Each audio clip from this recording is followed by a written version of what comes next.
Okay, magandang araw po sa inyong lahat. This is Kiko Javier, one of the pioneer leaders of this Supreme Wealth Alliance Ultimate Global Opportunity. Okay, ang pag-uusapan po natin is paano ba ako gagawa ng account or magsa-sign up at paano ako mag-upgrade or saan ako magbabayad. Okay, so those are the questions na gusto ko pong masagot ngayon during this short video.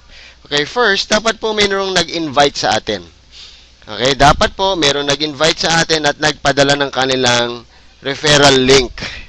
Okay, because hindi po tayo makakapasok sa join sa join in or the sign up button kung wala po nag-invite na tao. Okay? Pagka once po na itinype nyo lang yung supremewealthalliance.com sa inyong website o sa inyong address box, pag inopen nyo po yan, nakalagay access denied.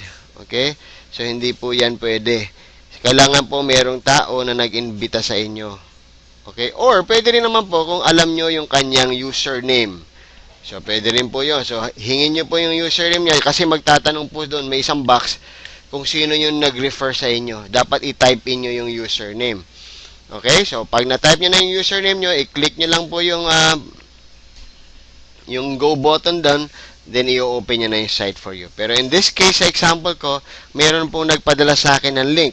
Halimbawa ito, may message ako sa Facebook, okay, which is highly recommended for everyone kasi papahirapan po natin yung ating mga kaibigan kung ipapatype natin yung ating referral link kasi medyo may kahabaan. Worst scenario, magkamali sila ng kanilang pinatype, mali ang letter, mali ang spelling.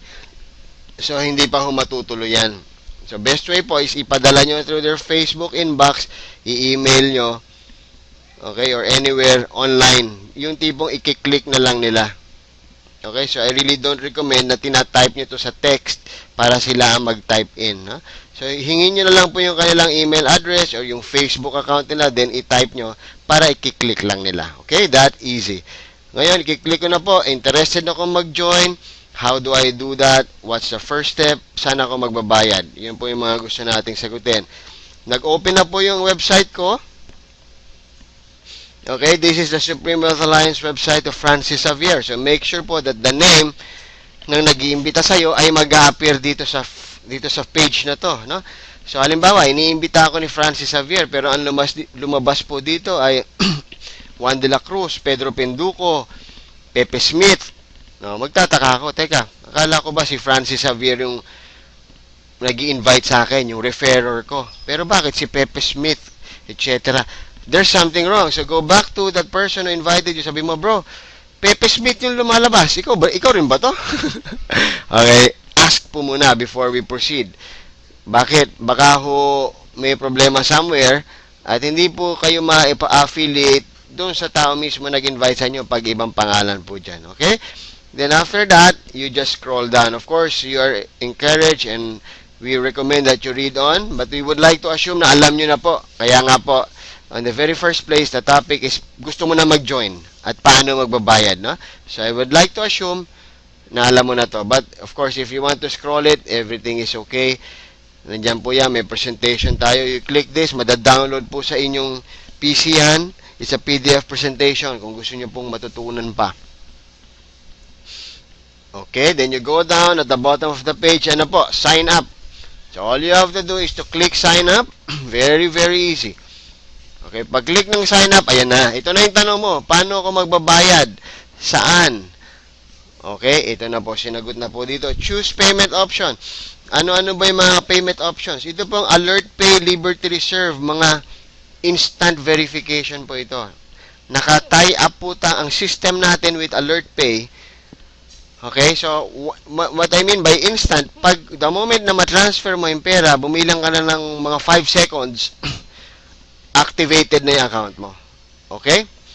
Instant po yan. Ngayon, kung wala kang Alert Pay, wala kang Liberty Reserve, let's go to the other options. Hindi po ito instant. So, what do we mean by hindi instant? Meaning, kailangan i-validate at i-verify ng ating admin kung totoo nga na nakapagbayad ka by looking at the records. Usually po yan, mga 24 hours lead time turnaround time para po ma-activate, para ma-verify at ma-validate nila na pumasok po talaga yung pera or nakapagbayad po tayo. Okay? So, we can actually use credit cards. Okay? All major credit cards, pwede po yan. I-click lang po yan. We can also use Western Union. We can also use HSBC Bank Deposits, dollar account. At dito po sa Pilipinas, pwede po tayong Smart Money, Globe GCash. Okay? Union Bank Deposits using our Ion. Or if you go to the bank, pwede rin. Pwede rin pong BPI Bank Deposits, Banco de Oro, LBC Express Remittance. Okay? Ito pong Smart Money, Globe GCash, at if you're using Union Bank Ion, pwede na pong gawin yan mismo on the spot habang nakaharap ka sa computer. No? Kasi ang paraan, ito po ay mga electronic pay processors, meaning pwede mong gawin dito lang po, using your cell phones for Smart Money and Globe GCash and using your online or your internet pagka Union Bank Ion. So, napakadali lang po niyan. All you have to do is to click that and you click submit. Ituturo na po sa inyo kung paano nyo ita-transfer yung pera. Pero ang gagamitin ko po example, since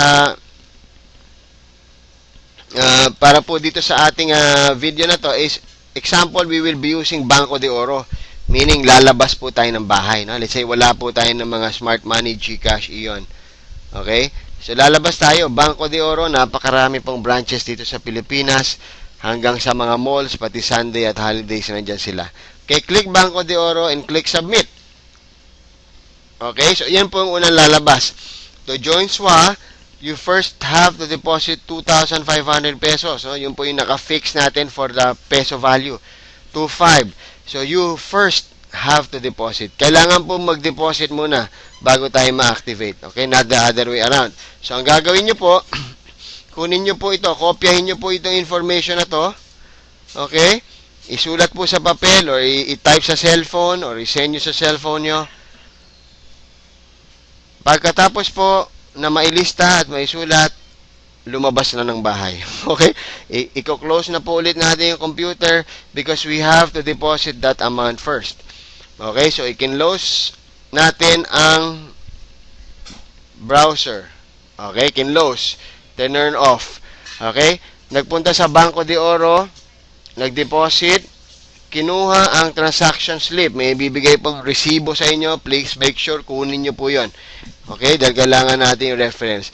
Bumalik sa bahay, sa harap ng PC, in-open, chinek ang Facebook. Okay? Okay, di na-check yung Facebook. Bumalik doon sa address. Okay, ito na lang. Binalikan natin yung message. Click ko po ulit ito. Ayun. Lumabas na ulit yung pangalan. Bumaba ulit ako. Just repeat the same process. Yung una nyo pong ginawa. Yung unang-unang ginawa nyo. Alright. Sign up. Choose payment option. Second time around. Parehas po na ginawa nyo nung una. Pero this time, tapos na kayong mag-deposit. Okay? Nakapag-deposit na. Hawak mo na yung iyong deposit slip. Confirm referrer. So, alam ko naman, Francis Javier. Yun talaga yung pangalan niya. Okay, ito na po. Username, let's say gusto ko, wow, galing. O, yan. Halimbawa lang po, Yan po ang gusto kong username. Ano po yung aking pangalan? Let's say, George Javier. Okay, example lang po ito. Email address, let's say, gjavier@gmail.com. Password, lagyan po natin ng password dyan. Yung password na madali nyo ring matandaan at hindi malilimutan. Country, of course, Philippines.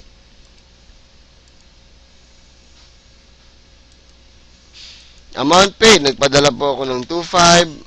Payment date, ngayong araw, April 20, 2012. Transaction reference. Ito po, makikita nyo po ito dun sa inyong deposit slip, yung binigay sa inyo ng Banco de Oro. It's a series of letters and numbers. Parang ganyan po. Hindi ko alam kung gaano kahaba, pero makikita nyo po yun kasi it's a bunch, no?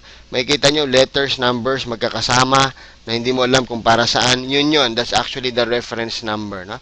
Wag po yung 1220, yung 04-20-2012. Baka makita nyo yun. Date po yun. So, obviously, hindi yun. Yung isang bunch of numbers and letters na hindi mo maintindihan kung ano ibig sabihin, yun po yung transaction reference. Okay, so ang gagawin lang po natin is to click submit. Thank you for submitting your payment details. Your payment will be verified in a while. In 24 hours po, yun po yung ating turnaround time, and you will receive a notification email from us. Okay? So, once na ma-receive nyo na po yung verification email, or check it back after 24 hours, makikita nyo doon, then you can already log in to your own website, and pwede mo nang i-navigate yung iyong brand new back office, and this is the office that will bring you so much money by just enjoying your place at home. Okay, so maraming salamat po. Again, this is Kiko Javier. I'll see you sa next video. God bless po.